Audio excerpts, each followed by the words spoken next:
एक रहेंगे तो सेफ रहेंगे, इस पर क्या कहेंगी? कोई गाना निकालेंगे इस पर भी, क्योंकि इसके जरिए पूरा महाराष्ट्र जी जीता। सही कहते हैं, एक रहेंगे तो सेफ रहेंगे। चाय बेचने वाला अगर 2 लाख का चश्मा जो है वो पहन सकता है और 10 लाख का सूट पहन सकता है, मैंने 400 की कॉफी पी ली, तो ऐसा क्या पूरे देश में बवाल हो गया। पूरा क्या ऐसा बवाल। हाँ, मेरे खिलाफ FIR तो दर्ज हुआ ही, मेरे पति की नौकरी इन लोगों ने जो है छीन ली। अरे खत्म रोजगार बा, बाबा के सरकार बा, हाथ रस के निर्णय जो हथ लड़की के परिवार बा, कहा बा यूपी में काबा, लहंगा उठा दे रिमोट। इस तरीके के गानों से हटकर नेहा राठौड़ किस तरीके की भोजपुरी इंडस्ट्री या फिर गानों में बदलाव करने जा रहे हैं? भोजपुरी का इन्होंने बेड़ा गर्क किया है, तो इनसे सवाल तो होना ही चाहिए। चाहे रवि किशन जी हो गए, हाँ, वो लहंगा उठा दे रिमोट से गाते हैं, और पता नहीं और भी बहुत फूहड़ गीत तो ये लोग भोजपुरी को दिए हैं। भाभी के लहंगा में घुसल सियार, ये सब है नहीं कहीं, ये इनके गानों में है। कट्टा तनल दुपट्टा पे, रे राम राम, क्या एकदम गंध मचा रखे हैं। कहाँ कौन खतरे में है? हम हिंदू हैं, हमको नहीं किसी मुसलमान से खतरा है। खतरा की बात कर रहे हैं आप।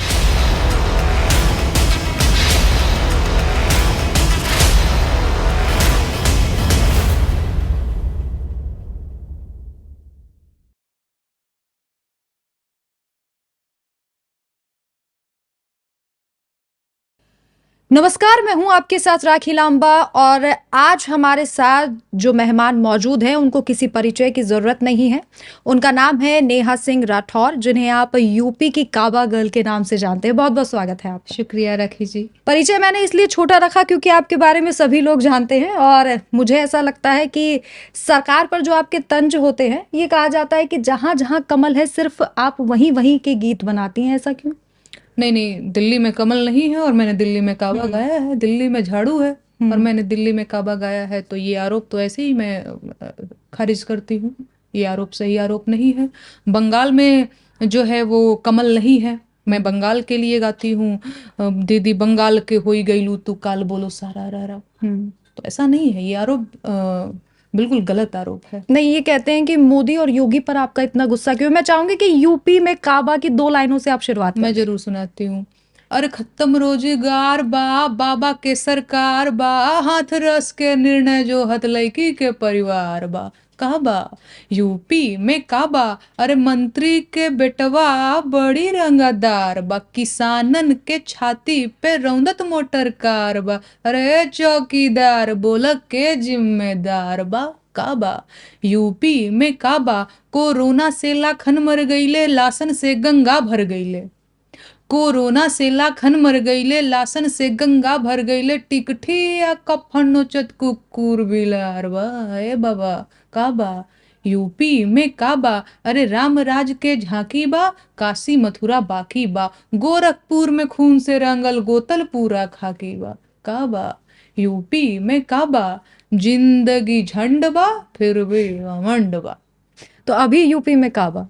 अरे फिलहाल यूपी में तो बहुत सारा जो है हिंदू मुस्लिम मंदिर मस्जिद बा, हिंदू मुस्लिम बा, संभल बा, और बेरोजगारी बा, पेपर लीक बा। फिलहाल तो यही बा। बच्चा करत रोड पे प्रदर्शन बा, ओकर नाई होत सुनवाई बा, तो फिलहाल तो यही बा। अच्छा, नेहा राठौर जो है वो राजनीतिक गायिका हैं या फिर लोक गायिका हैं? नहीं, मैं एक लोक गायिका हूँ और मुझे लगता है बतौर लोक गायिका मेरे ऊपर ये जिम्मेदारी है कि मैं, अच्छा एक और चीज है, क्यों ये जिम्मेदारी मेरी बढ़ गई है। भोजपुरी में फिलहाल लहंगा चोली ब्लाउज ढोड़ी नाभी यही चल रहा है ना। तो इस समय मेरी जिम्मेदारी और बढ़ जाती है कि मैं कुछ भोजपुरी को एक नया विकल्प दूं। दूसरी चीज, पॉलिटिकल सटायर में लिखती हूँ, जो बहुत पहले कभी किसी ने जरूर लिखा होगा, उतनी मुझे जानकारी नहीं है, हो सकता है, लेकिन फिलहाल आज के दौर में आज के टाइम पे तो नहीं लिखा जा रहा है। तो और लोग का जुड़ाव क्यों नहीं है पॉलिटिक्स से? अगर हमारे समाज में बेरोजगारी है तो बेरोजगारी के लिए कौन जिम्मेदार है? सरकार जिम्मेदार है। तो ऑब्वियसली सरकार से सवाल होना चाहिए। तो मैं पॉलिटिकल सटायर के माध्यम से, गीत के माध्यम से मैं मजदूरों के गीत लिखती रहती हूँ, मैं बेरोजगारी के, महंगाई के गीत गाती हूँ, मैं मौलिक अधिकारों के गीत गाती हूँ। हमारे इर्द गिर्द समाज में जो चीजें हो रही हैं तो उसका प्रभाव तो हमारे ऊपर पड़ता ही है ना। बतौर लोक गायिका ये मेरी जिम्मेदारी है कि मैं अपने लोगों की, अपने लोक के लोगों की, अपने भाषा के लोगों की, अपनी बोली के लोगों की आवाज उठाऊं, जो मैं कर रही हूँ। जी। मनोज तिवारी को लेकर आपने कई बार एक वीडियो जारी किया था, मुझे याद है, जिसमें आपने भोजपुरी गानों को लेकर कुछ बातें कही कि किस तरीके से अश्लीलता फैलाई जा रही है। आपने आंदोलन भी एक शुरू किया हुआ है कि भोजपुरी जो जिस तरीके से हम भी सुनते हैं, क्योंकि मैं हरियाणा से आती हूँ और हरियाणा में भी ऐसे कई गाने, मुझे लगता है कि जो गाने होते हैं वो आपकी संस्कृति को पेश करते हैं, कल्चर को पेश करते हैं। लेकिन जब आप गाना गाते हैं कि बेबी बियर पी के नाचे, इस तरीके के गाने, या फिर अगर हम थोड़ा सा और आगे बढ़ें तो जो गाना हमने सुना है कि लहंगा उठा दे रिमोट से, इस तरीके के गानों से हटकर नेहा राठौड़ किस तरीके की भोजपुरी इंडस्ट्री या फिर गानों में बदलाव करने जा रहे हैं? हाँ, नहीं, सबसे पहले आपने बोला कि वो आप तो हरियाणा से हैं तो आपको तो उतनी भाषा की नहीं समझ होगी, जाहिर सी बात है। अभी मेरे को बड़ा दुख होता है राखी जी, मेरी एक दोस्त है सोनिया सत्यानिता उनका नाम है, हरियाणा से हैं वो भी। उनको एक गाना आता है भोजपुरी में, उन्होंने कहा कि मैंने भी भोजपुरी सुना है, गाना है देवरा ढोड़ी चटना बा। मैंने कहा कि सोनिया ये बताओ तुमको इस गाने का अर्थ पता है? तो बोली नहीं यार, बस ऐसे ढिचुक ढिचुक बजता रहता है तो इस बीट हाँ, तो उस पे हम डांस कर लेते हैं। मैंने कहा कि बहन, जिस दिन तुम्हें पता चलेगा इसका अर्थ ना, तो तुम नहीं बोलोगी। मैंने उसको बताया कि बड़ा फूहड़ है, बड़ा अश्लील है, वो शर्मा गई। मैंने कहा कि तो मुझे लगता है कि बाप रे बाप, ये हम लोग भोजपुरी को क्या पेश कर रहे हैं, बाहर के लोग कैसे इस चीज को देखेंगे और समझेंगे। रही बात मनोज तिवारी की, आपने बोला बेबी बियर पी के, यही नहीं, ये लोग महिला सशक्तिकरण की बात करते हैं, महिलाओं को बोलते हैं हम लोग महिलाओं का विकास करेंगे, महिला जो है शक्ति स्वरूपा और नारी शक्ति की बेटी बचाओ बेटी बचाओ बेटी पढ़ाओ की बात करते हैं। और यही मनोज तिवारी जी हैं, मेरे ही जिले के हैं, और मेरे घर से 13-14-15 किलोमीटर दूर होगा अतरवलिया उनका गाँव है, दरी कहीं मेरे मोहनिया के बगल में है। वो गाना गाते हैं कि बबुनी के लागल बा शहर के हवा औरी पढ़ावा, कहानी की गौए में नौवा लिखावा औरी पढ़ावा। वो गाना गाते हैं कब देबू कहाँ देबू, जब देबू जहां देबू, कब डाली कहाँ डाली। पता नहीं राखी जी, आप हरियाणा से, आप इसका अर्थ समझ रही हैं कि नहीं समझ रही हैं, लेकिन बतौर भोजपुरी भाषी मुझे शर्मिंदगी महसूस होती है। और इसीलिए मेरा सवाल है, और भाजपा के लोगों से भी मेरा सवाल है, कि ऐसे फूहड़ और अश्लील लोगों को भाजपा जो है टिकट दे करके प्रमोट करती है, और ऐसे लोग आज संसद में बैठे हुए हैं, है ना। तो भोजपुरी का इन्होंने बेड़ा गर्क किया है, तो इनसे सवाल तो होना ही चाहिए। चाहे रवि किशन जी हो गए, वो लहंगा उठा दे रिमोट से गाते हैं, और पता नहीं और भी बहुत फूहड़ गीत तो ये लोग भोजपुरी को दिए हैं। और आज रवि किशन जी बात करते हैं कि हमारे भोजपुरी में जो हमारे जूनियर, एक कल परसों का स्टेटमेंट है रवि किशन जी का, जिन्होंने मुझे ट्विटर पे ब्लॉक कर रखा है, वो कहते हैं कि हमारे जूनियरों ने जो है वो बहुत फूहड़पना मचा रखा है, बहुत अश्लीलता फैला रखी है। मैं कहती हूँ, रवि किशन जी तो हालांकि मुझे ब्लॉक कर रखे हैं, लेकिन अच्छा, उन्होंने ब्लॉक कर दिया? हाँ, उनसे मैंने एक सवाल किया तो उन्होंने मुझे ट्विटर पे ब्लॉक कर रखा है। आपके माध्यम से आप भी उन तक वो बात पहुंचाने की कोशिश कीजिएगा। ये रवि किशन जी से मेरा कहना है कि आप तो बहुत पहले लहंगा जो है रिमोट से उठाने की तकनीकी बता करके गए हैं, तो अभी तो आपको अपने जो जूनियर्स हैं उनको तो चुटकी बजा करके लहंगा गायब कर देने की तकनीकी बतानी चाहिए। अरे आप ही के नक्शे कदम पे तो चल रहे हैं आपके जो पीछे से आए हुए कलाकार हैं, जो जूनियर हैं। तो आज इन लोगों को भोजपुरी को बचाने की पड़ी है ना। ये लोग जब अपना घर बंगला गाड़ी घोड़ा सब खरीद लिए, तो आज ये भोजपुरी बचा रहे हैं। जब लहंगा रिमोट से उठा रहे थे, इनके गानों के बोल आप सुनेंगी ना राखी जी, तो शर्मिंदा हो जाएंगी। ढीला हो गई बानी हम अपना लंगोट से, और तोहरा के तौल दे नोट से। अभी एक गाना मैंने देखा ट्रेंडिंग पे चल रहा था, और मुझे इसका मतलब समझ नहीं आ रहा था, लेकिन मुझे रिश्तों से उस नाम से पता चला, गाल कटवा जीजा। तो मैं ये सोच रही थी कि जीजा साली का जो रिश्ता होता है, हमने ये भी देखा है कि एक पिता की तरह, एक बड़े भाई की तरह भी एक जीजा एक साली को रखता है, लेकिन इस तरीके के गानों से मुझे लगता है कि रिश्ते भी बहुत ज्यादा शर्मसार होते हैं। बिल्कुल बिल्कुल। एक और चीज है, जीजा साली सिर्फ बना देना चाहिए, तो ये जो अभी आपने हाँ। बोला बहुत फूहड़ साउंड कर रहा है ये, और मैं जानती हूँ, इसका अर्थ भी जानती हूँ। जीजा साली हो गया या देवर भाभी भाभी हो हो गया। गया। देवर भाभी का रिश्ता जो है राखी जी बड़ा हमारे यहाँ पवित्र है और सच में बड़ा अच्छा है। हाँ, उसमें नोक झोंक है, उसमें एक हंसी मजाक भी है, पर वो बहुत मर्यादित है। ये नहीं है कि देवरा ढोड़ी चटना बा। तो आप मनोज तिवारी जी का एक गाना है बड़ा फूहड़ गाना कि भैया जो है बाहर गए, उसका अर्थ ये, मैं पिछले दिनों मैं उन गानों पे इनके रिसर्च भी कर रही थी कि ये कितना फूहड़पना मचाए हैं। तो भैया जो है बाहर गए हुए हैं तो देवर जी मेरा मन नहीं लग रहा, इन गानों का घटिया अर्थ है। और ये मनोज तिवारी जी गाते हैं जो बेटी बचाओ की बात करते हैं ये लोग।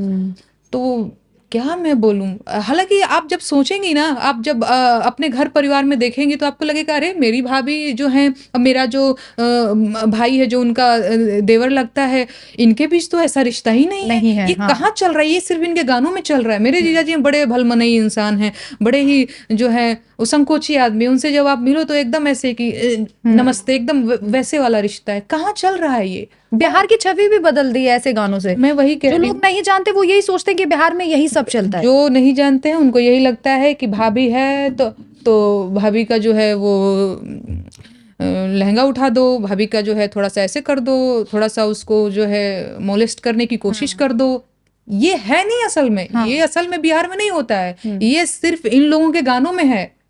ये सारी मसालेदार और भड़कीली जो बातें हैं और जो लिरिक्स है, ये सिर्फ इनके गानों में है। कहीं कोई देवर भाभी का इतना घटिया रिश्ता नहीं है कि भाभी भइल जवान तो देवर भइल परेशान, भाभी के लहंगा में घुसल सियार, ये सब है नहीं कहीं। ये इनके गानों में है ना। कट्टा तनल दुपट्टा पे, रे राम राम राम, क्या मैं एकदम गंध मचा रखे हैं। अब तो, पहले तो ये था कि दुई अर्थी गाने होते थे जिसका डबल मीनिंग है, अब तो लिटरल वे में, हाँ, खुले तौर पे बाप रे बाप, ये लोग तो मंचों पे भी गंध मचाना शुरू कर चुके हैं। जो लाइव मंचों का प्रोग्राम होता है वहां पे भी गाली गलौज, एक से बढ़ के एक फूहड़ गाने। अब मतलब अति हो रखी है। हाँ, अभी तो लगता है कि कुछ बोला जाए तो ऐसा लगेगा जैसे वो कीचड़ है, उसमें अपना ही हाथ गंदा होगा। आपने भोजपुरी बचाओ अभियान, इसके अलावा संविधान बचाओ, संविधान दिवस पर बड़ा ही अच्छा गीत आपने गाया, मैं अभी सुन रही थी। मैं चाहूंगी आप वो गीत सुनाए और उसके बाद संविधान से ही जुड़ा एक सवाल आपसे होगा। हाँ, मैं वो गीत आपको जरूर सुनाऊंगी। अभी संविधान, अच्छा वो पूरा 5 मिनट का गीत है तो मैं सबसे लास्ट में सुनाना पसंद करूंगी, तब तक मैं ढूंढ भी लूंगी कि मैंने कहाँ पे लिखा हुआ है। हाँ, बिल्कुल आप ढूंढिएगा। संविधान बचाने की बात राहुल गांधी कर रहे हैं, कांग्रेस पूरे तरीके से कि अगर ये कहा जाने लगा कि बीजेपी अगर इस बार 400 पार कर लेती तो संविधान को बदल दिया जाता, और राहुल गांधी ये बात हर मंच से बोल रहे थे। तो क्या नेहा राठौड़ राहुल गांधी का पक्ष लेती हैं? नहीं, मैं किसी का पक्ष नहीं, मैं जनता का पक्ष लेती हूँ। और मेरे, अगर मैं गीतों की बात करूं तो देखिए, मेरा किसी पार्टी से कोई लगाव है नहीं, और मैंने कोई पार्टी ज्वाइन नहीं किया हुआ है, तो मैं किसी भी पार्टी की वकालत क्यों करूं, है ना। मैंने मौलिक अधिकारों के गीत लिखे हुए हैं क्योंकि मुझे ऐसा लगता है कि जिनको अवसर नहीं मिल पाया संविधान को जानने का, सच बात यह है कि संविधान को बहुत अच्छी तरीके से मैं भी नहीं जानती हूँ, लेकिन थोड़ा बहुत जो मुझे आता है उसमें मैंने मौलिक अधिकारों के गीत लिखने की कोशिश करी कि जो गांव घर में महिलाएं हैं जिनको संविधान को जानने का अवसर नहीं मिल पाया या जिनको पढ़ने का अवसर नहीं मिल पाया, उनको गीत के माध्यम से मैं उनको उनके अधिकार जो है समझाने की कोशिश करूं, जो कि मैं आपको गीत सुनाऊंगी भी। तो ये मेरा अपना तरीका है। राहुल गांधी जी एक पॉलिटिकल पर्सनालिटी हैं, वो अपने तरीके से अपनी पॉलिटिक्स कर रहे हैं, जो कि अच्छी बात भी है। साबरमती एक्सप्रेस फिल्म अभी जो रिलीज हुई उसको लेकर बड़ा बवाल रहा। हाँ, आपने मूवी देखी? मैंने नहीं देखी। देखना चाहोगी मूवी? नहीं, मैंने नहीं देखना चाहूंगी। वजह? एक चीज है ना कि जब आपको भनक लग जाती है कि कोई एजेंडा वाली मूवी है, कुछ बताने की कोशिश की जा रही है, कुछ एक नैरेटिव सेट करने की कोशिश की जा रही है, तो फिर अच्छा नहीं लगता है। दूसरी चीज, मैं फिल्में बहुत देखती नहीं हूँ, तो इसलिए भी दूसरी चीज एक और, मेरे कान की सर्जरी हुई है, तो मैं वो सिनेमा हॉल में बैठ के बहुत धाए धाए धाए वाली आवाज में नहीं सुन सकती, है ना। तो एक वो भी बात है, डॉक्टर ने मुझे मना किया तो मैं नहीं देख सकूंगी। अडानी को लेकर भी आपने एक वीडियो जारी किया था तो राहुल गांधी भी अडानी का नाम लेकर लगातार सदन में भी सवाल करते हैं और ये भी कहा था उन्होंने कि हम सदन से सड़क तक बवाल करेंगे अडानी को लेकर। नहीं नहीं, अडानी जी को लेकर के तो मैंने मोदी जी से सवाल किया था कि भाई आप दोनों की अच्छी दोस्ती है और बाहर के देशों में जो है अडानी जी के खिलाफ अरेस्ट वारंट जारी हो रहा है। तो मैंने मोदी जी से सवाल किया था कि भाई आप दोनों की अच्छी दोस्ती है। मैंने गीत लिखा था, मैं 2 लाइन आपको सुनाना चाहूंगी जी। कि आप दोस्ती निभाइए महाराज, अभी ये वक्त है कर्जा उतारने का। तो मैंने गीत गाया था, अरे गिरल बाय डनिया के बाजार हो, चौकीदार जगह बाकी नाही, बैठल बा शेयर बाजार हो, चौकीदार बोला बाकी नाही। अरे जे करे जहाजिया से घुमल जग सारा, एक्स्ट्रा टूए भी तोहर अखियन के तारा, अरे दोस्ती में बनिहा जन गद्दार हो, कर जा उतर बाकी नाही, चौकीदार बोला बाकी नाही।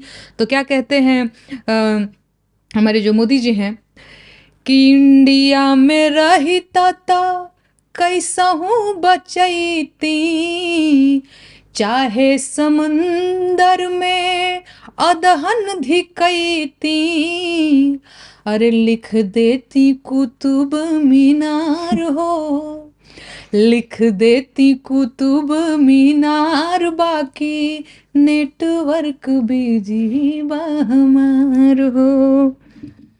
मुझे लगता है कि यही गाने और जो लिखने का तरीका है, क्योंकि नेहा जी खुद गाती हैं, खुद लिखती हैं। अच्छा, फर्क कितना है नेहा जी? अभी मैंने आपका गाना सुना, मुझे पूरा समझ में भी आया भोजपुरी। आपको समझ में आया? हाँ, मुझे समझ में आया और मुझे बड़ा अच्छा, कानों में बड़ा मीठा लगा। अरे थैंक यू। लेकिन जब मैं और भोजपुरी गाने सुनती हूँ तो मुझे लगता है या तो टीवी बंद कर दूं या फिर मैं हटवा ही दूं, मतलब मैं टीवी देखूं ही ना, मुझे बिल्कुल ऐसा हो जाता है। और अभी जब मैं वहां पर भी गाने सुन रही थी, मैं न्यूज रूम में भी यही बात कर रही थी कि आप देखिए कि किस तरीके से जो भोजपुरी इंडस्ट्री है उसको बदनाम किया जा रहा है और किस तरीके से बचाया जा रहा है। बिल्कुल बिल्कुल, आप एकदम सही बात कह रही हैं। सच बात यही है कि आज भोजपुरी में जो गीत बनते हैं उनको आप घर परिवार के साथ तो बिल्कुल नहीं देख हैं। सकते। और एक बात मैं आपको बता दूं, ये मैं कोई पहली लड़की नहीं हूं जो भोजपुरी में कुछ इस तरीके से क्रिएट करने की कोशिश कर रही हूं। अभी हाल ही में शारदा सिन्हा जी का निधन हुआ है। बहुत उन्होंने उनका भोजपुरी के प्रति जो योगदान है वो कभी नहीं भूलने छठ वाला। मैया के गीत आप देखिए, चाहे छठ का गीत हो गया, चाहे प्रेम के गीत हो गए। शारदा सिन्हा जी ने बहुत सुंदर सुंदर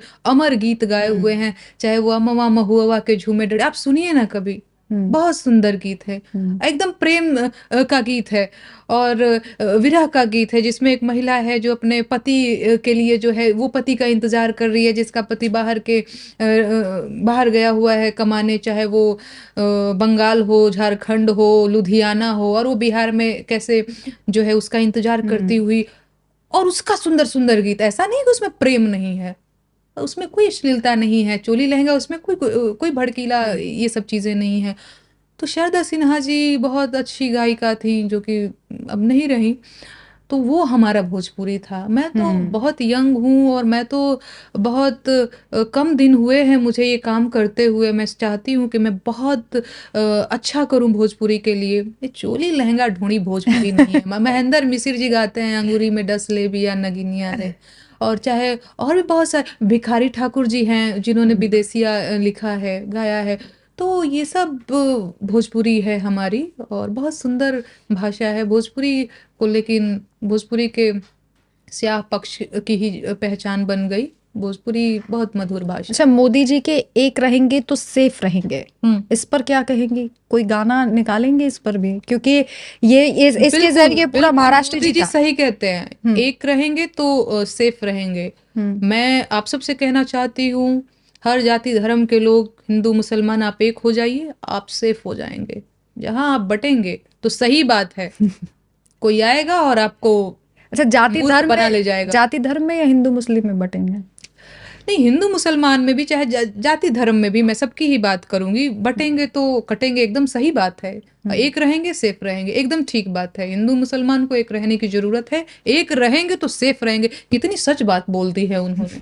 हाँ, ठीक इस बात से आप सहमत हैं? हाँ, अच्छा, आपकी एक बिल्कुल, पोस्ट सबको एक रहने की जरूरत है। एक पोस्ट देखी मैंने, उसमें आपने लास्ट में ये 2 लाइनें लिखी थी कि हिंदू राष्ट्र बीजेपी का बड़ा स्कैम है, आप उसका शिकार हैं? Question mark. हाँ, मुझे लगता है कि जो है ये सब अपना वोट बटोरने के लिए ये सब बातें करते रहते हैं कि हाँ चलो ठीक है, हम हिंदू की बात। अच्छा, एक चीज बताइए, मुझे एक चीज लगता, कहाँ कौन खतरे में है? हम हिंदू हैं, हमको नहीं किसी मुसलमान से खतरा है। खतरा की बात कर रहे हैं आप। अभी मुजफ्फरपुर में एक इवेंट हुआ था, उनका नाम शायद इरशाद है, अगर मैं, हाँ इरशाद ही है कुछ ऐसे उनका नाम। उन्होंने मुझे बुलाया था बड़े सम्मान के साथ, और उन्होंने मुझे मंच दिया अपनी बात कहने का, बड़े सम्मान के साथ। बहुत सारे लोग आए हुए थे, लगभग हजारों की भीड़ में, जहाँ पे मुस्लिम आबादी बहुत ज्यादा है। वहाँ के लोग मुझे बहुत प्रेम से सुने, बहुत सराहना की। मैं एक हिंदू हूँ। अब मुझे लगता है उस पूरे मंच पे बहुत सारे कवि और शायर आए हुए थे, उसमें मैं ही या एक दो और लोग होंगे जिनका नाम नेहा सिंह राठौर या प्रीति मिश्रा या इस तरीके से करके था। भाई बड़ा सम्मान मिला मुझे तो। मुझे तो कोई एकदम से मैं क्या बोलूं, मुझे कोई खतरा महसूस नहीं हुआ। मुझे बहुत सम्मान से लोगों ने बुलाया, बहुत अच्छा वो कार्यक्रम रहा। मुझे अक्सर लोग बुलाते रहते हैं, मुझे कभी कोई खतरा महसूस। आपको कोई खतरा कभी लगा? मैं आपसे भी जानना चाहती हूँ, तो ये कहाँ है खतरा? ये खतरा है कहाँ? मुझे तो किसी मुसलमान से कभी कोई खतरा नहीं हुआ। मुझे बहुत प्रेम करते हैं। अभी मैं लखनऊ में रहती हूँ, एक महिला आई और उन्होंने बड़े प्रेम से कहा कि नेहा तुम्हारे गीत बड़े अच्छे लगते हैं, और उन्होंने वो अपना बुर्का वगैरह पहन रखा था। वो मुस्लिम महिला थी, वो मुस्लिम महिला थी। उनसे मुझे कोई खतरा महसूस नहीं हुआ। उन्होंने मुझे गले लगाया, उन्होंने कहा बहुत बढ़िया काम कर रही हो। बहुत सारे लोग मिलते हैं जो मुझे, जो मुस्लिम हैं, जो मुझे फेसबुक पे फॉलो किए हुए हैं, जो मुझे यूट्यूब पे फॉलो, वो ऐसे कभी मिल जाते हैं तो वो मेरी बड़ी सराहना करते हैं। अच्छा, ये शब्द जो खतरा है, ये जो खतरा है इनकी कुर्सी। मैं अब इनकी कुर्सी पड़ी है खतरे में। हाँ। तो ये डरा करके, धमका करके, ये जो है आपको ये डराने धमकाने की कोशिश कर रहे हैं ताकि हमारा जो वोट है वो बना रहे। जैसे संभल की वो तस्वीर जिसमें मुसलमानों को वोट नहीं देने के लिए जाने दिया गया, इस तरीके की खबर ये जो तानाशाही है, ये सिर्फ यही नहीं है महाराज। मैं संभल की क्या बात करूं, संभल तो है ही एक अपने आप में लोकतंत्र पे धब्बा, कि जिसको वोट देने का अधिकार है आप उस पे पिस्टल तान रहे हैं। आप मेरी बात कीजिए, मैं अपनी बात करना चाहूंगी। मैंने यूपी में काबा गया तो मुझे नोटिस मिलता है ये कह करके कि तुमने जो है समाज में वैमनस्य फैलाने की कोशिश की है, तुमने जो है दो समुदायों के बीच तनावपूर्ण माहौल क्रिएट करने की कोशिश की। और मैं कहती हूँ कि ये जो बागेश्वर धाम वाले बाबा हैं धीरेन्द्र शास्त्री जी, ये अक्सर कहते रहते हैं कि चलो हिंदुओं सड़क पे आ जाओ, नहीं तो आ गए वो तो सड़क पे, उनकी तो पद यात्रा। हाँ, मैं वही कह रही हूँ कि वो ये कहते हैं कि चलो हिंदुओं सड़क पे आ जाओ, नहीं तो ये लोग आपकी बेटी को छीन लेंगे, तो आपका घर उजाड़ देंगे। ये सब दंगा हिंसा भड़काने जैसी बात नहीं है। इनके खिलाफ काहे नहीं योगी जी कोई एक्शन ले रहे हैं? मैंने एक सवाल क्या कर लिया, यूपी में काबा तो मेरे खिलाफ FIR तो दर्ज हुआ ही, मेरे पति की नौकरी इन लोगों ने जो है छीन ली। अच्छा, ये बड़ा विरोधाभास है। मोदी जी को अक्सर आप देखेंगे तो वो कहेंगे रोजगार की बात, 2 करोड़ रोजगार दूंगा, ऐसे 2014 में इनके भाषणों में बड़े बड़े जुमले फेंका करते थे। ये आप रोजगार की बात करते हैं, मेरे पति को आपने बेरोजगार किया और आप रोजगार की बात करते हैं। ये सब झूठे लोग हैं। महाराष्ट्र में सरकार बनी, विपक्ष कह रहा है कि EVM में गड़बड़ियां है, और हमने देखा कि नेहा राठौड़ ने गाना भी निकाला, वीडियो जारी किया आपने। वो वीडियो जारी करने के बाद सवाल उठने लगे, क्योंकि मैं जब सोशल मीडिया देख रही थी, मैं वो गाने सुन रही थी, तो मैं नीचे कमेंट्स भी साथ साथ पढ़ रही थी। तो उन कमेंट्स में बड़ी नेगेटिविटी है आपके लिए। कभी असर होता है उस नेगेटिविटी का? लोग ये कह रहे हैं कि भैया ये तो कांग्रेस ज्वाइन करेगी इसलिए ऐसे गाने बना रही हैं, इनके पास रोजगार नहीं है इसलिए ऐसे गाने बना रही हैं। मैं आपको बता दे रही हूँ, आपने क्या पूछा कि नेगेटिव कमेंट्स का असर होता है। पहले असर होता था, अभी मैंने इन सारे जो ट्रोलर हैं, सारे ये जो ट्रोल आर्मी है, इसको मैंने सीरियसली लेना बंद कर दिया है। और मैं अपना काम कर रही हूँ। मुझे ये मालूम है कि मैं सही काम कर रही हूँ। और 4 लोग क्या कहते हैं, एक पूरी मशीनरी लगी हुई है आपकी इमेज को खराब करने के लिए। जैसे मेरे बारे में अभी अच्छा मैं पहले की भी बात कर लूं, अभी जब लोकसभा चुनाव चल रहा था उस टाइम पे एक पोर्न स्टार है, उनका नाम है मियां खलीफा। मैं हमेशा जिक्र करती हूँ, मुझे क्योंकि मुझे फर्क नहीं पड़ता आप मुझे कैसे डिमोरलाइज करने की कोशिश करते हैं। तो उनके साथ मेरा जो है कनेक्शन जोड़ रहे थे ये लोग कि अरे ये तो ये है, क्यों? क्योंकि मेरा चश्मा उस लड़की से मैच करता था, है ना। तो ये दोनों एक ही जैसा चश्मा लगाती है, इसकी शक्ल वैसी मिलती है, ताकि मैं डिमोरलाइज हो जाऊं। अब नया नया में एक नया कोई पोर्न स्टार है, कोई पोर्न एक्टर है, उसके साथ मेरी एक एडिटेड फोटो लगा दिया है। पर थैंक गॉड कि मैं इतनी कॉन्फिडेंट लड़की हूँ। और अब ये जो मुझे ट्रोल करने वाले लोग हैं, इन लोगों ने मुझे इतना ढीठ बना दिया है कि अब मैं एकदम लगता है कि आओ आओ जो करना है कर लो, नहीं घबराऊंगी मैं। और थैंक गॉड कि मेरी फैमिली बड़ी अच्छी है, मेरा जो जीवन साथी है वो बड़ा अच्छा है, वो कभी मुझ पे सवाल नहीं करता, वो कहता है कि जो तुम कर रही हो बहुत अच्छा कर रही हो। बाकी ये लोग तो मेरे को बदनाम करने के लिए एक हॉस्टल कांड मेरे बारे में इन लोगों ने बोला, एक हाँ, मैं उसी नैरेटिव। पे आ रही थी कि हॉस्टल कांड मैं को बता देती हूँ, मैं बता देती हूँ आपको एक नैरेटिव। अच्छी बात ये है, इन लोगों की सफलता भी है कि ये लोग एक नैरेटिव सेट करने में कामयाब रहे। मैं जहां भी कुछ पोस्ट करती हूँ वहां पे हॉस्टल का, इनसे भी पूछिएगा कि ये क्या चीज है।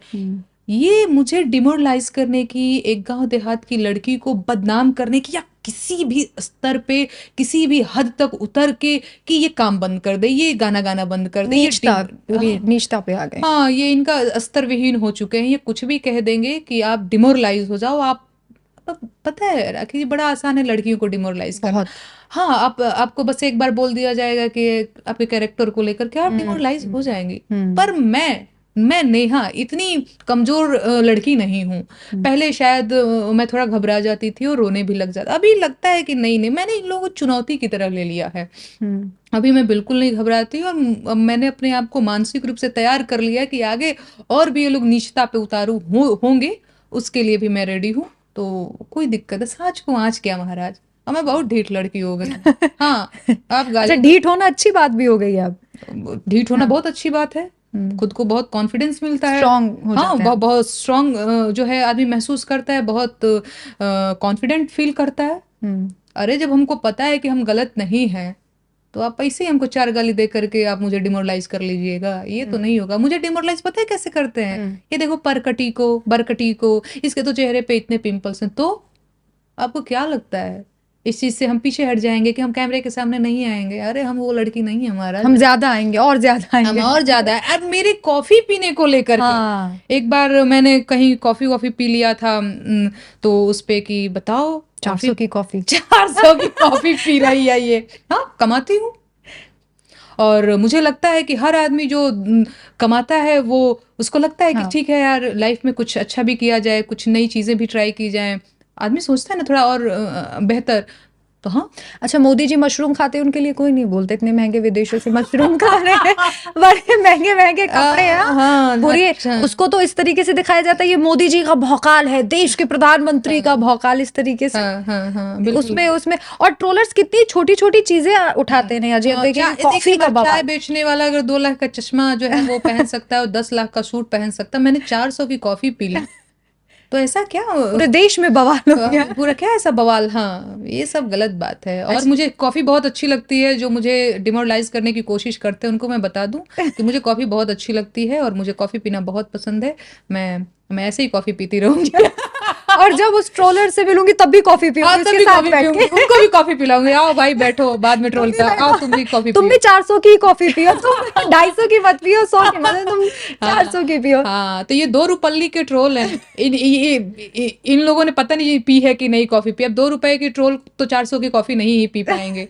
हाँ, पर ईश्वर का बड़ा आशीर्वाद है और लोगों का बड़ा आशीर्वाद है, बड़ा प्रेम है कि उन्हीं की बदौलत जो है मैं कॉफी पी पा रही हूँ। नहीं, अच्छी बात है। अच्छा, नेहा सिंह राठौड़ राजनीति में उतरेंगी, राजनीतिक पिच पर पहुंचेंगी अगर मिलता है मौका कांग्रेस की तरफ से टिकट? और राखी जी, अगर मुझे कोई पार्टी अप्रोच करती है या कोई ऑफर आता है तो मैं इस पे जरूर विचार करूंगी। अगर कांग्रेस से आता है तो ज्यादा प्रेफर करेंगे, आम आदमी पार्टी से आता है तो ज्यादा प्रेफर करेंगे? मैंने अभी बहुत सोचा नहीं है, लेकिन ये जरूर सोचा है कि अगर आता है कोई अप्रोच करता है मुझे, तो मैं उस पर जरूर थोड़ा समय लेकर के विचार करूँ। क्योंकि आपने, मुझे लगता है कि कोई भी ऐसी पार्टी नहीं रही होगी जिस पर आपने गाना ना निकाला हो, क्योंकि शीश महल पे भी आपने गाना निकाला था, वो जरा मुझे बड़ा अच्छा लगा था, वो दिल्ली में जो आपने गाना गाया दिल्ली में था। काबा, हाँ। हाँ, दिल्ली में काबा। मुझे लगता है ये इतना फेमस हो गया है कि अब जब ऑफिस में भी बात हो रही थी तो नेहा सिंह राठौड़ कम और काबा गर्ल आ रही है, काबा गर्ल आ रही है। अच्छा अच्छा अच्छा बड़ा बड़े खुश हो जाते हैं लोग कि अरे काबा गर्ल आ रही है, काबा गर्ल आ रही है। ये देखिए, ये स्नेह जो है मुझे भावुक कर देता है। हाँ। अब मैं जानती हूँ लोग मुझसे इतना ही प्रेम हाँ। करते हैं,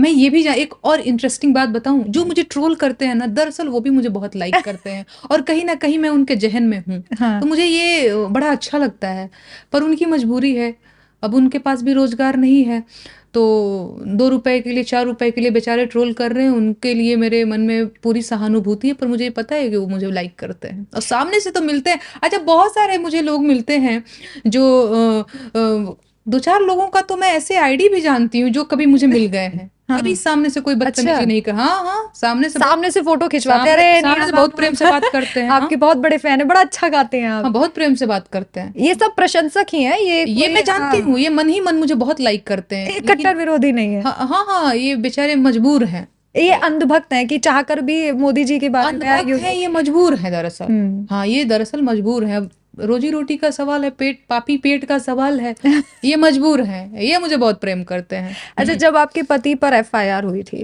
तो उस वक्त, क्योंकि शादी जब एक लड़की की होती है तो सबसे ज्यादा अपने पति से ही प्रेम करती है, ससुराल से भी करती है, ससुराल वालों से भी, लेकिन पति से ज्यादा प्रेम करती है। कभी आपको ऐसा लगा कि मेरी वजह से या फिर मैंने जो गाने गाए उसकी वजह से आज मेरे पति इतने बड़े संकट में हो गए हैं?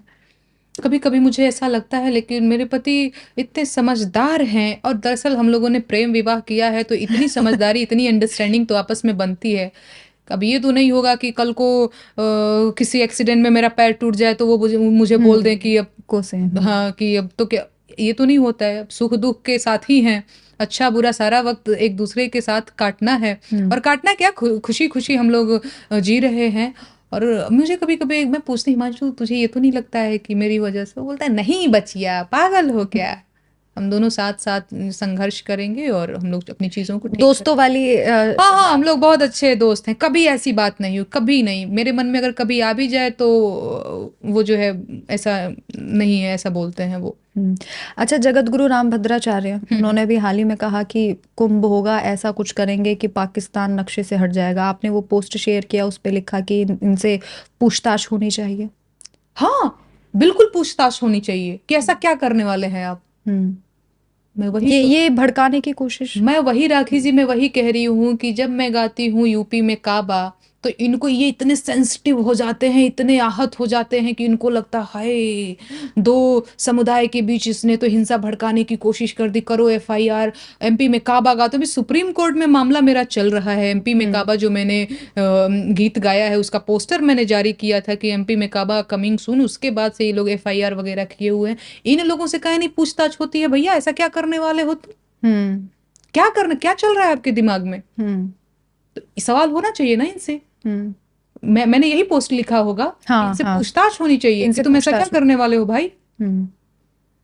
अगर नेहा सिंह राठौड़ भड़का रही है अपने गानों के जरिए, तो ये भी अगर तो मैं भड़का रही हूँ, तो चाहे वो धीरेन्द्र शास्त्री जी हो गए, जो आए दिन कहते रहते हैं कि हिंदुओं सड़क पे आओ, नहीं तो आपकी ये लोग बहन छीन लेंगे, तो कोई कहता है कि आपके घर में डाका डाल देंगे, तो कोई कुछ कह रहा है। और इन लोगों के फॉलोअर्स बहुत है, आप सोचिए किस तरीके का असर पड़ेगा जब ऐसी बात ये सब ब्रांडिंग इन लोगों ने ऐसा कर रखा है, और लोग भी तो क्या मैं बोलूं, एक से बढ़ के एक लोग हैं, सिर्फ पीछे चल देते हैं, पीछे चल देते। हाँ, अरे भैया, समय ऐसा आ गया कि आदमी हो गया है मजबूर, अब लगता है कि क्या किया जाए, कुछ भी। अब अच्छा, जैसे देखिए, किसानों का इतना बड़ा मुद्दा रहा, पहलवानों का इतना बड़ा मुद्दा रहा, इलेक्टोरल बॉन्ड का इतना बड़ा मुद्दा रहा, और भी ये बीफ कंपनियों को लेकर के ये सब बहुत बड़ा मुद्दा रहा। सारे बड़े बड़े मुद्दे रहते हैं, पर अंत में जीत जाते हैं बीजेपी के लोग। ऐसा कैसे हो सकता है? बहुत सारे बड़े बड़े मुद्दे होते हैं, पर जनता का इतना विरोध होता है, फिर भी ये लोग कैसे कैसे हो रहा है, ये एक तो डाउट करने वाली बात तो है ही।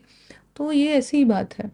ईवीएम को लेकर भी तभी विपक्ष लगातार सवाल कर रहा है। बहुत सारी चीजें आ जाती हैं, जैसे महाराष्ट्र में खबर आई थी कि एक गांव में कांग्रेस को ही वोट दिया गया, लेकिन रिजल्ट में कांग्रेस को 0 वोट मिले हैं। ये कितनी बड़ी बात है कि एक गांव में ऐसा हो ही नहीं सकता कि कांग्रेस को एक भी वोट ना मिला हो। देखिए, इलॉन मस्क भी कहते हैं कि ईवीएम को हैक किया जा सकता है, और मैं मानती हूँ कि वो ये जो गोबर खाने वाले अंधभक्त हैं और गाय का मूत्र पीने वाले जो अंधभक्त हैं, उनसे ज़्यादा समझदार हैं, जो कहते हैं कि ईवीएम को हैक किया जा सकता है। तो तकनीकी रूप से तो ज़्यादा ही इन लोगों से बेहतर हैं, हम लोगों से बेहतर हैं।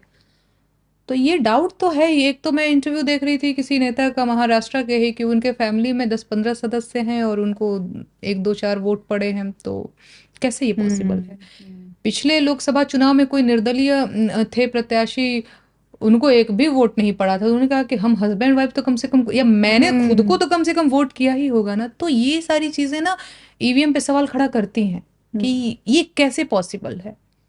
अच्छा, एक सवाल मेरा आपसे ये रहेगा, क्योंकि बिहार के लोगों के लिए, जो बिहार से लोग यहाँ कमाने के लिए आते हैं, मजदूरी करते हैं, सब्जी बेचते हैं, छोटे छोटे काम करते हैं, हमारा भी घर उन लोगों से चलता है, वो रोजगार लेते हैं, वो उनकी मजबूरी है कि वो बिहार से यहाँ आते हैं।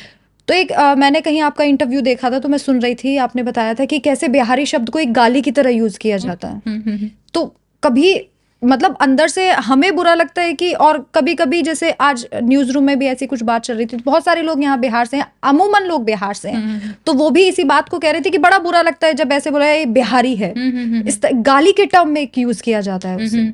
बहुत बुरा लगता है। और क्योंकि मैं बिहार से हूँ तो ऑब्वियसली मैं इस चीज को लेकर के काफी सेंसिटिव हूँ, और मैं इसमें मैंने एक गीत लिखा है, मैं वो आपको गीत भी सुनाना चाहूंगी।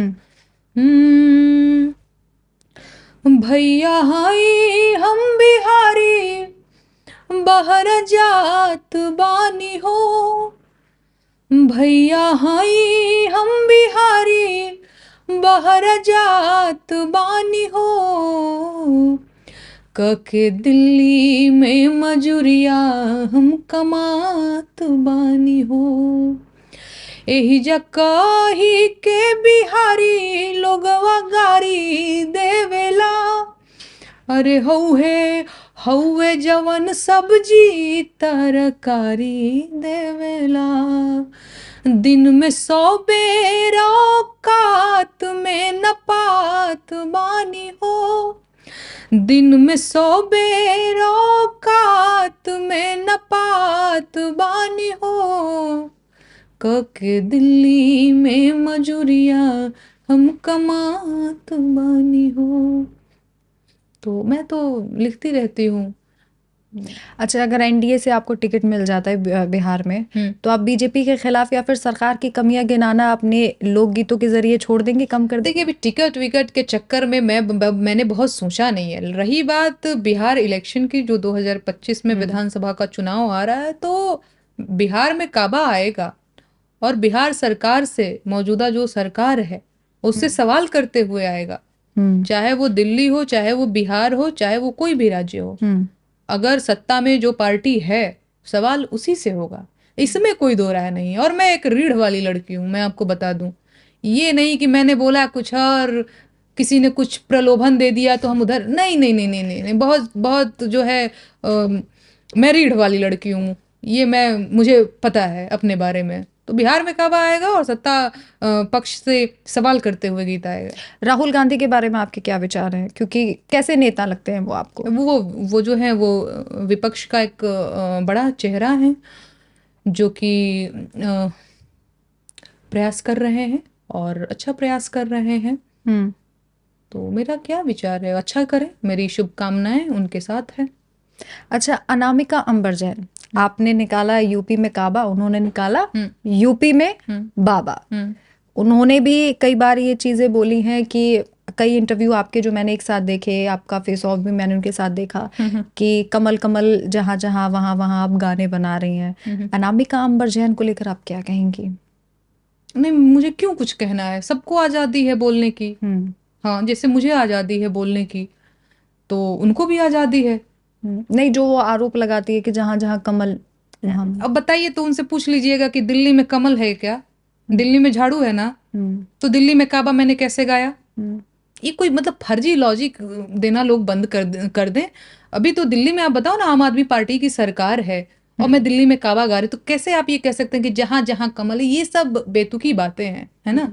बाकी मेरा किसी के बारे में कोई विचार नहीं है, और मुझे जो कहना था मैंने कह दिया है मंच पे। हमारी बातचीत जो हुई थी, तो बाकी मेरा जो विचार है वो है। ईवीएम को लेकर जो गाना आपने गाया था, मुझे उसकी लाइनें जरूर सुननी है आपसे, और मौलिक अधिकारों को लेकर जो आपने गाना गाया था, ये 2 गाने आप मुझे सुना दीजिए, क्योंकि मेरा बड़ा मन है ये सुनने का, जब से मैंने वीडियो वहां पर देखी है। अच्छा, ठीक। क्योंकि बहुत अच्छा मैसेज आपने उसके जरिए, गानों को लोग जल्दी समझते हैं, चाहे बच्चे हो या कोई भी हो, तो मुझे लगता है वो मौलिक अधिकारों वाला जो सॉन्ग है वो जब लोग सुनेंगे तो वो जल्दी कैच करेंगे कि अच्छा, संविधान को लेकर और संविधान दिवस को लेकर ही आपने वो गाया था, तो ज्यादा इफेक्टिव मुझे लगता है कि वो होगा। अगर आप वो 2 लाइनें सुना देंगी दोनों की, ईवीएम को लेकर, क्योंकि ऐसे तो आपने गाने हर मुद्दे पर मुझे लगता है गाए हैं, इलेक्टोरल बॉन्ड को लेकर भी, लेकिन ये 2 गाने मुझे बड़े अच्छे लगे। सबसे पहले मैं आपको वो जो आप ईवीएम की बात कर रही हैं वो मैं गीत सुनाती हूँ, इसके बाद मैं मौलिक अधिकारों के गीत भी सुनाऊंगी। उससे पहले मैं थोड़ा सा पानी पी लूंगी, क्योंकि 5 मिनट का गीत है तो उसको सुना मैं, लेकिन सुनाऊंगी जरूर। पहले मैं आपको ये गीत सुनाती हूँ। अच्छा, मैं सुबह से बड़ा थक गई हूँ। कोई बात नहीं, कोई बात नहीं। यही नेहा सिंह राठौड़ है जो कभी थकती नहीं है। आप गाने सुनाएंगे, मैसेज देंगे और लोग स्ट्रॉन्ग। अरे नहीं नहीं नहीं, मैं सुनाने से पीछे नहीं हट रही हूँ, मैंने बस हाँ मैं सुनाती हूँ। ओ साहिब जनता का वोट चुराना माफ करने के काबिल नहीं है। ईवीएम का जो आया जमाना आज माने के काबिल नहीं है। साहिब जनता का वोट चुराना माफ करने के काबिल नहीं। क्यों? हो मैंने बोला कि ईवीएम हटा लो, पहले मुस्काए फिर हंस के बोले। हो मैंने बोला कि ईवीएम हटा लो, पहले मुस्काए फिर हंस के बोले। ओ मेरी गवर्नमेंट इसी से बनी है, मैं हटाने के काबिल नहीं हूँ। मेरी कुर्सी इसी पर टिकी है, डगमगाने के काबिल नहीं हूँ। हो मैंने माना कि एमपी तुम जीते, छत्तीसगढ़ भी जीते सुभीते। हो मैंने माना कि एमपी तुम जीते, छत्तीसगढ़ भी जीते सुभीते। बाकी हरियाणा यूं जीत जाना ये पचाने के काबिल नहीं है। बाकी हरियाणा यूं जीत जाना भूल जाने के काबिल नहीं है। साहिब जनता का वोट चुराना माफ करने के काबिल नहीं है। एक लाइन और। हो पूरी दुनिया ने ईवीएम हटाया, खाली तुमने इसे है अपनाया। हो पूरी दुनिया ने ईवीएम हटाया, खाली तुमने इसे है अपनाया। बैलेट पेपर से यूं कतराना चुप लगाने के काबिल नहीं है। साहिब जनता का वोट चुराना माफ करने के काबिल नहीं है। बहुत खूब। मुझे तो लगता है ये माफ करने के सच में काबिल नहीं है। आपको भी लगता है ना? ये सारी गलतियां।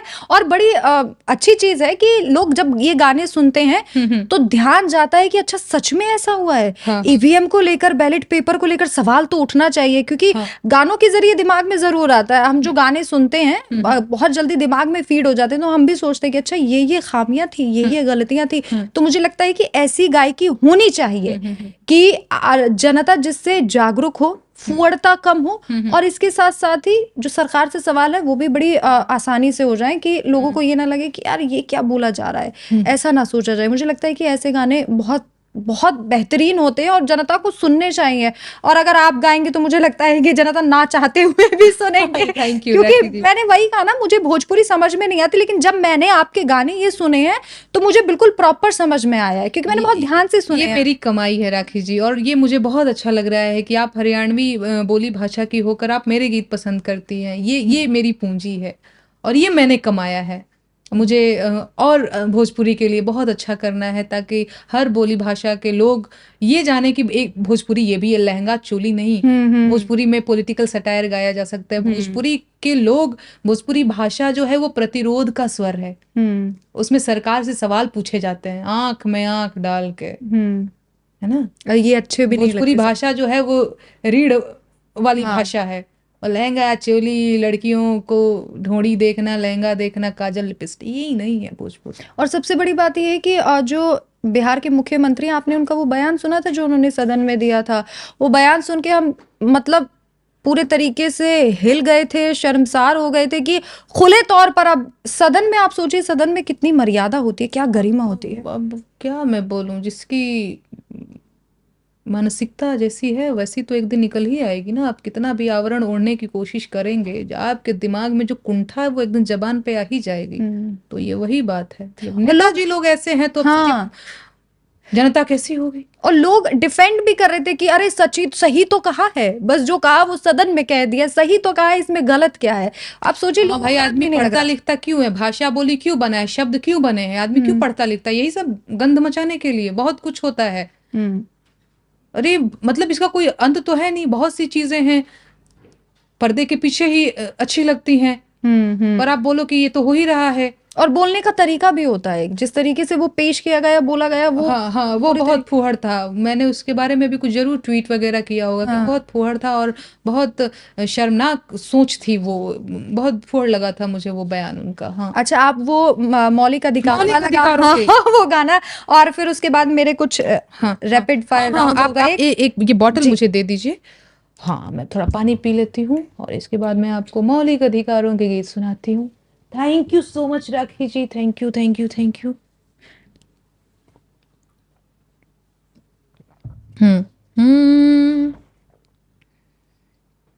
हो संविधान के सुन ल विचार भैया, आव समझयापन अधिकार भैया। हो तोहर पहिला अधिकार हुए समता के हो, जाति धर्म के भेद मिटे जनता के हो। केहू छोट बड़ ना बराबर भैया, आव समझयापन अधिकार भैया। 14 से 18 के सार भैया, आव समझयापन अधिकार भैया।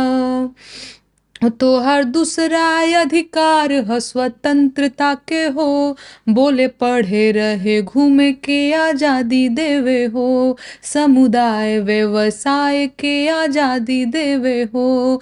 19 से 22 के गोहार भैया, आव समझयापन अधिकार भैया। तोहर तीसरा अधिकार ह शोषण के विरुद्ध, बंधुआ मजदूरी बेगारी के विरुद्ध। 23 से 24 कहे बार बार भैया, आव समझयापन अधिकार भैया। चाहे मंदिर जइहा, चाहे मस्जिद जइहा, चाहे चर्च में, चाहे गुरुद्वारा जइहा, पूजा पाठ पे हक बा तोहार भैया, आव समझयापन अधिकार भैया। 25 से 28 के पुकार भैया, आव समझयापन अधिकार भैया। भाषा बच जाए कल्चर तोहार, माइनॉरिटी लोगन के हित के विचार। एहो 29 से 30 के पुकार भैया, आव समझयापन अधिकार भैया। एक लाइन और। हो तो हर घर से भइल घर के हुगी रफ्तार, 24 घंटा में कचहरी करे खुद विचार, 32 से 35 के जुगाड़ भैया, आव समझयापन अधिकार भैया। बहुत खूब नेहा जी, मैं कह रही हूँ बार बार कि ये भोजपुरी सुनने में जो आनंद है ना, वो आनंद उन गानों को सुनने में या फिर उस बीट में भी नहीं है जो बहुत तड़कती भड़कती है। Thank you वो so much, उस बीट में भी वो मजा नहीं है जो इसमें है नेहा जी। और आज मैं जब आपको ऐसे सुन रही हूँ सामने से, तो मुझे वीडियो से भी ज्यादा अच्छा लग रहा अरे है। अरे अरे, मैं बयां नहीं कर सकती, मुझे Thank you. बहुत अच्छा लग रहा है Thank you जो so आप much, सुना Kachi रहे जी। हैं। वक्त बहुत कम होगा आपके पास, इसलिए मैं ज्यादा देर आपको बैठा के ये गाने सुन भी नहीं सकती, वरना मैं चाहती कि आप मुझे सुनाती रहे और मैं सुनती रहूं। मुझे अब एक रैपिड फायर राउंड हम खेल लेते हैं छोटा सा, उसके बाद लेकिन आपको चंद सेकंड में जवाब देना होगा, डिप्लोमेटिक नहीं होना है नेहा जी Okay, बिल्कुल okay, भी। ठीक, और ठीक, किसी सवाल का ये जवाब नहीं देना है कि ये दोनों या फिर अच्छा, हाँ बिल्कुल skip भी एक नहीं कर सकते हैं? नहीं नहीं, कोई आप स्किप नहीं करेंगे, इतना हार्ड सवाल नहीं होगा Okay, बिल्कुल भी। ठीक है, ठीक है, ठीक है, शुरू करते हैं। राहुल गांधी या पीएम मोदी? ये good आपने question. सेकंड से ज्यादा ले Good लिया है। question. You are a good question. हाँ, राहुल गांधी या पीएम मोदी, क्या मतलब, क्या सवाल? प्रधानमंत्री के पद के लिए आगे। मुझे लगता है कि प्रधानमंत्री जी की उम्र हो गई है और उनको अभी आराम करना चाहिए। हाँ। ठीक है, राजनीति या लोकगीत? लोकगीत। ठीक है, बेहतर सीएम योगी आदित्यनाथ या फिर अखिलेश यादव? ये रैपिड फायर बड़ा अजीब चीज है महाराज। बेहतर कौन है, ये कैसे मैं आपको बता दूं, ये जनता को तय करने दीजिए। ठीक है, हाँ। प्रधानमंत्री मोदी या फिर मनमोहन सिंह? अच्छा, डॉक्टर मनमोहन सिंह। ठीक है, भोजपुरी सिनेमा या फिर बॉलीवुड? नेहा राठौर क्या चुनेंगे? दोनों ही नहीं। हाँ नहीं, दोनों ही नहीं, दोनों ही नहीं। ठीक है, बेहतर कवियत्री कौन? ये थोड़ा सा हो सकता है, देखिए, बेहतर कवियत्री या लोक गायिका? मेरे लिए आप बोल रही हैं? सुनिए सुनिए, हाँ हाँ नेहा राठौर हाँ हाँ। या अनामिका अंबर जैन? अरे महाराज, मैं क्या बोलूं, अपने मुंह मियां मिट्टी होने जैसे अपनी अपनी बात कौन कहता है मन, नहीं ये सवाल आगे आगे हमारे पास आंसर मिल गया हमें। आम आदमी पार्टी या फिर कांग्रेस?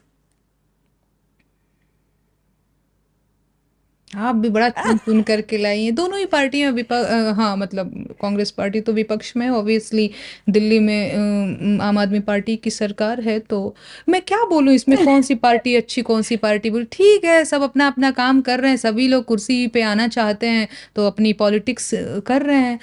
दोनों को शुभकामनाएं हैं मेरी, बल्कि सबको शुभकामनाएं हैं, जो कर रहे हैं अच्छा करें, बेहतर करें। बहुत अच्छे से जवाब दिया नेहा जी ने, बचपचा के निकल भी गई और अच्छे से जवाब भी पता नहीं, दिया। जवाब तो मैंने कुछ दिया ही नहीं। और यही नेहा सिंह राठौर है जो बोल भी देती है और आपका मैसेज भी पहुंच जाता है, और नेहा जी बहुत सिंपली तरीके से बता भी देती है कि आखिर क्या उनके मन में है, क्या उनके दिमाग में है। तो ये थी हमारे साथ नेहा सिंह राठौर, जिन्होंने तमाम मुद्दों पर जो उनसे जुड़े सवाल थे उन पर भी बेबाक अंदाज में जवाब दिया, जिनको लेकर ये कहा जाता है कि नेहा राठौर इस पर नहीं बोलेंगे, उस पर भी आज बोली, जैसे हॉस्टल कांड, और बहुत अच्छे से बेबाक तरीके से बोली। बड़ा अच्छा लगा नेहा जी से मिलके, आपके साथ बातचीत करके, आपके गाने सुन के बड़ा अच्छा लगा। बहुत बहुत शुक्रिया। और आपको नेहा सिंह राठौर के गाने जरूर सुनने चाहिए, लोकगीत जरूर सुनने चाहिए, क्योंकि जो भोजपुरी को लेकर हम सोचते हैं या फिर जो हमारे सामने पेश किया जा रहा है वो छवि एकदम से बदल जाएगी। बहुत बहुत शुक्रिया हमारे साथ। Thank you so much Rakhi जी, अच्छा लगा आपसे बात करके।